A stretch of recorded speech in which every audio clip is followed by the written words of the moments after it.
What's going on, you lot? I hope you're all sweet. Anyway, I've been shooting down bare client work lately, simply because I'm kind of tired of eating baked beans and that, and I thought, you know what, let's actually earn a bit of dough and maybe get a steak this weekend or something.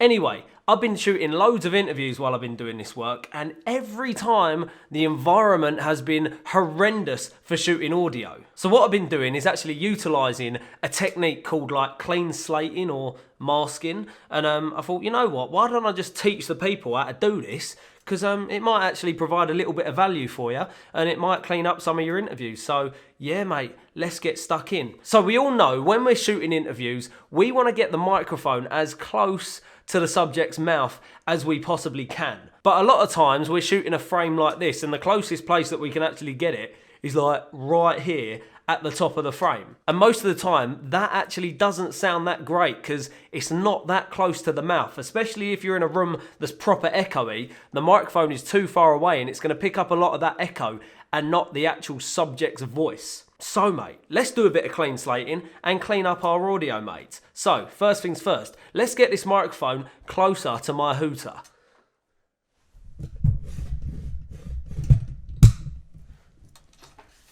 Bosh, there we go, mate. Check that out. How much cleaner does that audio sound? That sounds absolutely crisp, mate. That is exactly what we want when we're shooting our interviews. Crisp, clean audio, because in my opinion, the audio is more important than the shot when it comes to interviews. But hold on a sec, mate. There's a bloody mic in the frame and it looks terrible. What's going on here? The client is not going to have this, mate. You're getting fired. Straight out the back door, mate. No payment. But hold your horses. Everyone just calm down a second. I've got a little cheeky trick up my sleeve and we can sort this right out, mate. 3, 2, 1, bosh. Where's the mic gone, mate? I'll have my money now. Let's go. Check that out. Look. Still got pretty decent audio, but the microphone is clearly not there because, it just ain't. Now, that's pretty cool, isn't it, mate? You can keep that microphone right in front of your subject's hooter, still get clean audio, but it just ain't there. So, happy days, mate. Let's teach you lot how to do this because it is literally just so simple and it might help you lot out in quite a lot of situations. So, let's go. So here we go, mate. We're just setting up our interview scene, getting that microphone as close as we possibly can to the subject's mouth. I found this model on the street, probably one of the best looking models I've found in a while. Subject is in the frame and they're absolutely waffling away. So there's about 10 of them, yeah? One of them comes up to me, giving it the big un. I've lamped him, he's gone flying, and his mates have run off, mate. Did that definitely happen though, yeah?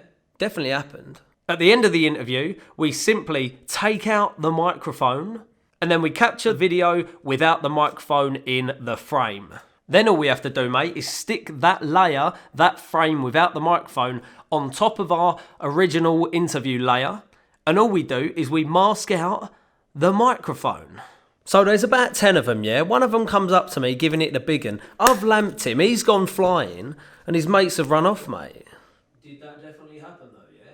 Definitely happened. Bosh, mate. I'm not being funny, but that literally couldn't be any easier, could it? But hold your horses, there are a couple of things that you do need to keep in mind if you are going to be doing clean slating. You need to have 100% control over your lighting, otherwise the lighting is going to be changing from these two different masks and it just ain't going to work. You also need to make sure that you do not move anything in the frame. Also, you need to make sure that your subject does not go across the mic because it's going to look a bit weird if they kind of take their head across the microphone and then all of a sudden they've kind of lost their face because it's just going to look a bit weird. And of course you have to keep your camera completely still on that tripod, mate. If you knock that tripod, if that camera moves, mate, game over. You need to do your interview all over again. So yeah, mate, definitely keep your mind out for that one, otherwise you ain't getting paid, son. Anyway, people, I thought that little cheeky tutorial could have helped you out in some kind of way.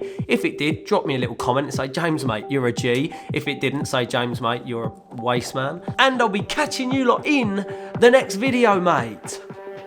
Wouldn't it be sick if you could just clean slate things into the frame? Bosh.